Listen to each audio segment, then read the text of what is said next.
सभी छात्रों का आज के लेक्चर में स्वागत है।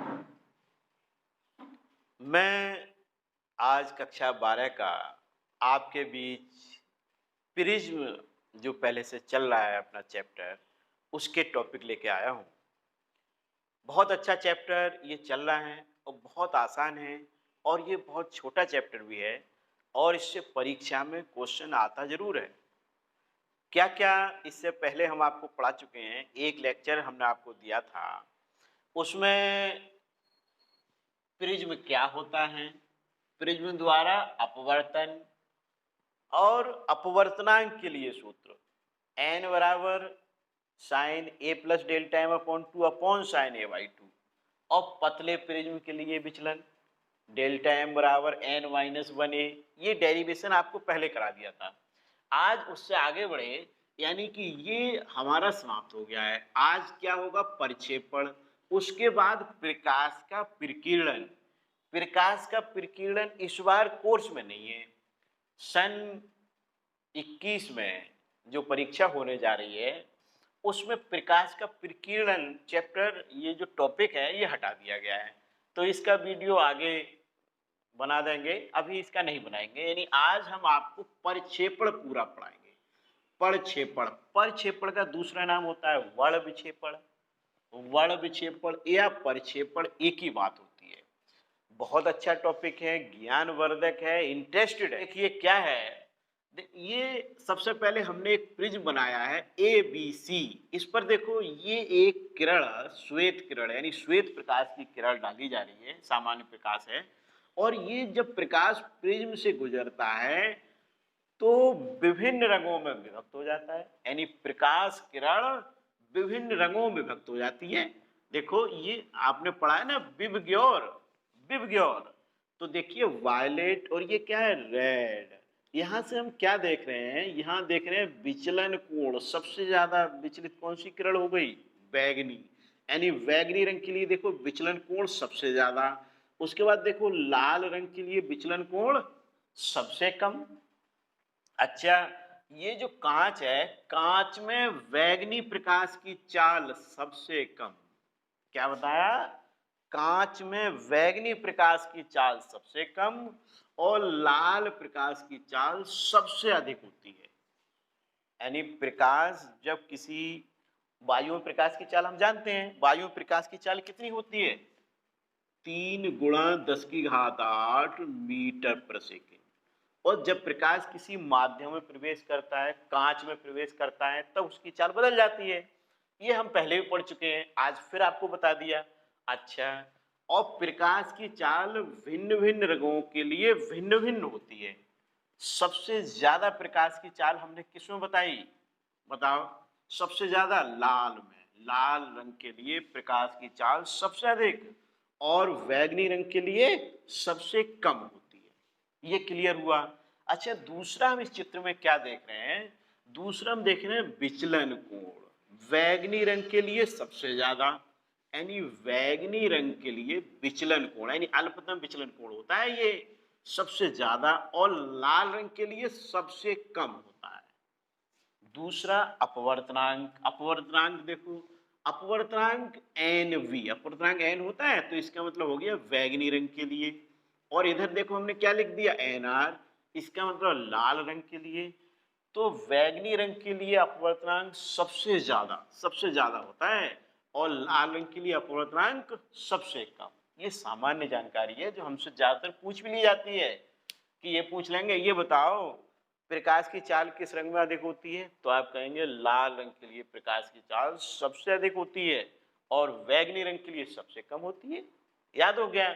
अच्छा, दूसरा प्रकाश की चाल वायु या निर्वात में कितनी होती है, 3×10⁸ मीटर प्रति सेकेंड। अच्छा, इसके बाद देखिए पूछा जाए कि अपवर्तनांक सबसे ज्यादा किसमें होता है, तो आप कहेंगे बैगनी रंग के लिए अपवर्तनांक सबसे अधिक होता है, लाल रंग के लिए सबसे कम होता है। विचलन कोण बैगनी के लिए सबसे ज्यादा, लाल रंग के लिए सबसे कम। ये क्वेश्चन हम आपको क्यों बता रहे हैं, ये ऑब्जेक्टिव जो परीक्षाएं होती हैं, चाहे वो कंपटीशन की परीक्षा हो या कक्षा 12 की परीक्षा हो, सब में इस टाइप से क्वेश्चन आता है। एक क्वेश्चन छोटा सा दे देंगे, कि कांच में प्रकाश की चाल किस रंग के लिए सबसे अधिक होती है। फिर नीचे लिख दिया लाल रंग, बैंगनी रंग, पीला रंग, हरा रंग, तो आप बता देंगे आंसर, इसलिए मैंने आपको बताया है। तो ये आप समझ गए। अच्छा, आज जो हम आपको पढ़ाएंगे वर्ण विक्षेपण यानी प्रक्षेपण क्षमता, बहुत इंपॉर्टेंट परिभाषा है ये। इससे पहले यानी हमें ये पता होना चाहिए कि वर्ण विक्षेपण क्या होता है। वर्ण विक्षेपण या प्रक्षेपण एक ही बात होती है। वर्ण विक्षेपण किसे कहते हैं, कोणीय प्रक्षेपण किसे कहते हैं, ये सामान्य परिभाषाएं हैं। ये जब पूछी जाए तब हम लिखेंगे, ज्यादातर ये परीक्षा में आती है वर्ण विक्षेपण क्षमता। लेकिन ये दोनों परिभाषाएं नहीं आती हैं तब तक ये परिभाषा हम ठीक से नहीं समझ पाएंगे। तो इसको हमें आपको समझाने के लिए ये दोनों परिभाषाएं पहले आपको क्लियर करेंगे, इसलिए हमने देखो चित्र भी बनाया है। अच्छा, चित्र से आप समझ रहे हैं कि जब श्वेत प्रकाश प्रिज्म से गुजर रहा है तो वह विभिन्न रंगों में विभक्त हो जा रहा है। क्या विभिन्न रंगों में विभक्त हो जा रहा है? देखो, सबसे ज्यादा कौन सा प्रकाश विचलित हुआ है? बैगनी रंग का, यानी विचलन कोण, अल्पतम विचलन कोण सबसे ज्यादा किसका है? बैगनी का। और लाल रंग के लिए देखिए सबसे कम है। अच्छा, चाल आपको याद हो गई, अपवर्तनांक आप समझ गए। अब आ जाओ परिभाषा पर। सबसे पहले वर्ण विक्षेपण। वर्ण विक्षेपण जो अभी हमने बताया था, यानी प्रकाश है क्या? प्रकाश अनेक रंगों का मिश्रण होता है।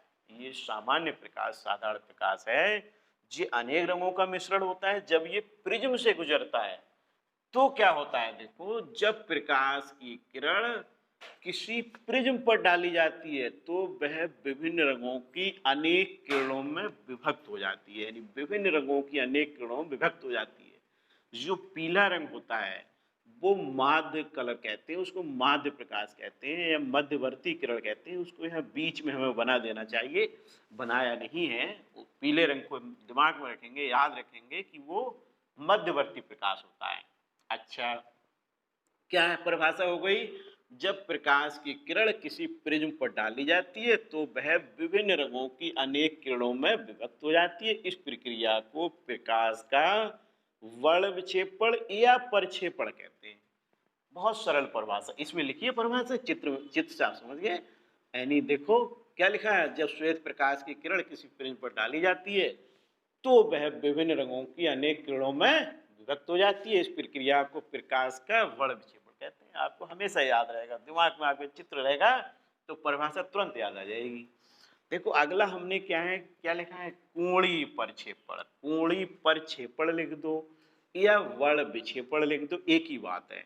देखो, प्रिज्म द्वारा किन्हीं दो रंगों की निर्गत किरणों के बीच के कोण को उन रंगों के लिए कोणीय वर्ण विक्षेपण या कोणीय प्रक्षेपण। थीटा, थीटा क्यों लिख दिया? क्यों यहाँ पर हमने इसको थीटा से प्रदर्शित किया है। चित्र में हम देख रहे हैं किससे लिखा है, देखो थीटा। तो थीटा कहते हैं, क्या कहा? किन्हीं दो रंगों की निर्गत किरणों के बीच। देखो, ये जो दो रंगों की निर्गत किरणें कौन कौन सी हैं? बैगनी और लाल। इनके बीच देखो, इन दोनों किरणों को हमने पीछे बढ़ाया तो ये देखो बिंदु ओ पर मिल रही है। ये जो कोण थीटा बन रहा है, इस थीटा को हम कहते हैं कोणीय प्रक्षेपण। परिभाषा याद हुई? इससे देख लो, यानी प्रिज्म द्वारा किन्हीं दो रंगों की निर्गत किरणों के बीच के कोण को क्या कहते हैं? कोणीय प्रक्षेपण। बहुत सरल परिभाषाएं हमने आपको दी हैं, बहुत सिंपल। फिर देखो, बैगनी लाल रंगों के लिए विचलन कोण, बैगनी वायलेट होता है, रेड के लिए विचलन कोण ये हो, तब कोणीय प्रक्षेपण यानी थीटा बराबर delta we minus delta R. Delta we minus delta R क्यों किया? क्योंकि डेल्टा वी का मान सबसे ज्यादा है। विचलन कोण बैगनी रंग के लिए सबसे ज्यादा, लाल रंग के लिए सबसे कम, पहले बता चुके हैं। अब देखो, माना बैगनी तथा लाल रंगों के प्रकाश लाल रंगों के प्रिज्म के पदार्थ के अपवर्तनांक इतने इतने हो। जैसे बैगनी है तो एन वी और लाल है तो एन आर, और प्रिज्म कोण इतना हो यानी ए हो, तब पतले प्रिज्म के लिए ये डेरिवेशन हमने कराया था।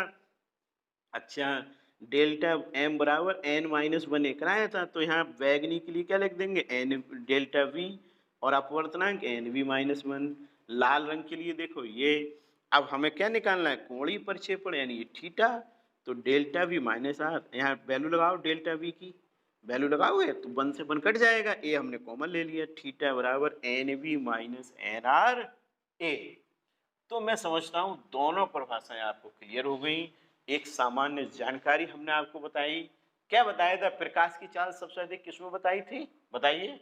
लाल रंग के लिए, यानी लाल प्रकाश के लिए लाल रंग के लिए प्रकाश की चाल सबसे ज्यादा और बैगनी रंग के लिए सबसे कम, यानी कांच में बैगनी प्रकाश की चाल सबसे कम, लाल के लिए सबसे अधिक। ये आपको याद हो गया। यानी कि विचलन कोण भी आप समझ गए, अपवर्तनांक भी आप समझ गए, और अगर वायु या निर्वात हो तो उसमें प्रकाश की चाल समान होती है, 3 गुणा 10 की घात 8 मीटर पर सेकेंड। ओके, अब मैं आपके लिए वर्ण विक्षेपण क्षमता, इससे पहले जो 2 परिभाषाएं बताई थी उस पर आधारित वर्ण विक्षेपण क्षमता। अब वर्ण विक्षेपण क्षमता ही सबसे ज्यादा पूछी जाती है, इसलिए हमने इससे पहले आपको वो दो डेफिनेशन तैयार करा दी। अब वर्ण विक्षेपण क्षमता आपको समझो तैयार, याद हो जाएगी बहुत जल्दी, और सबसे ज्यादा आती है परीक्षा में, बहुत इंपॉर्टेंट है। क्या है वर्ण विक्षेपण क्षमता? इसको परिक्षेपण क्षमता भी कह सकते हैं। यानी अभी आपने पढ़ा था, जब श्वेत प्रकाश किसी प्रिज्म से गुजरता है तो बैगनी तथा लाल रंगों की निर्गत किरणों के बीच उत्पन्न कोणीय परिक्षेपण तथा माध्य प्रकाश पीले रंग के लिए विचलन कोण के अनुपात को परिक्षेपण क्षमता कहते हैं।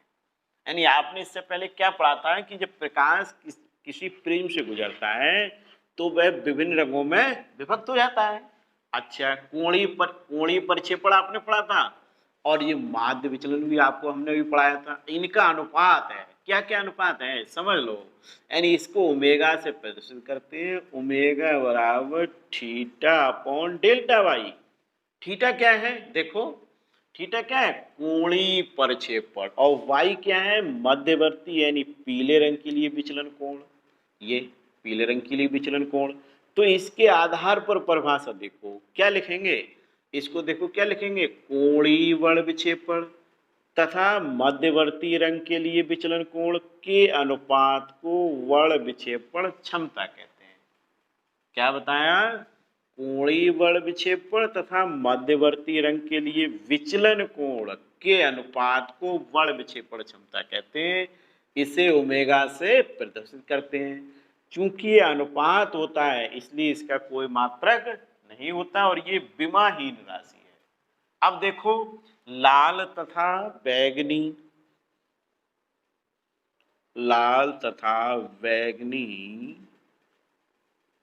रंगों के लिए विचलन कोण, लाल तथा बैगनी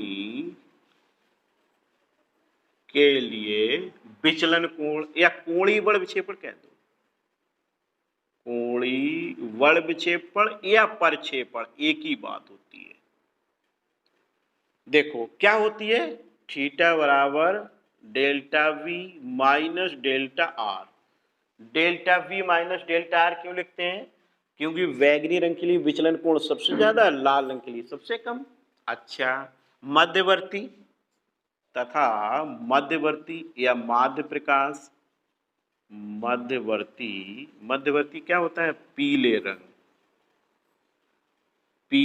रंग के लिए क्या लिखे हैं? विचलन कोण के लिए विचलन कोण। देखो क्या होगा, डेल्टा वाई बराबर एन वाई माइनस 1a। ये एन वाई क्या है? ये पीले रंग के लिए अपवर्तनांक, और इसके आधार पर अगर हम लिखें यहाँ तो यहाँ क्या लिख सकते हैं? N V minus N R और ए। एन वी क्या है? अभी बताया था, बैगनी रंग के लिए अपवर्तनांक, लाल रंग के लिए अपवर्तनांक, पीले रंग के लिए अपवर्तनांक। अतः इस सूत्र में लगा दो, यानी अतः वर्ण विक्षेपण क्षमता, बहुत इंपॉर्टेंट परिभाषा है ये। यानी यहां लिख दो ओमेगा बराबर थीटा के स्थान पर क्या लिख दें?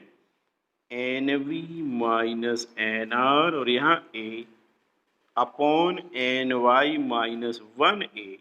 अब देखो ए से ए तो कट गया, यहां लिख देते हैं ओमेगा बराबर N V minus N R upon N Y minus one. ये देखो आ गया सूत्र हो गया N V minus N R upon N Y minus one. ये एन वी क्या बताया था, बैगनी रंग के लिए अपवर्तनांक, लाल रंग के लिए अपवर्तनांक और पीले रंग के लिए या मध्यवर्ती रंग के लिए अपवर्तनांक।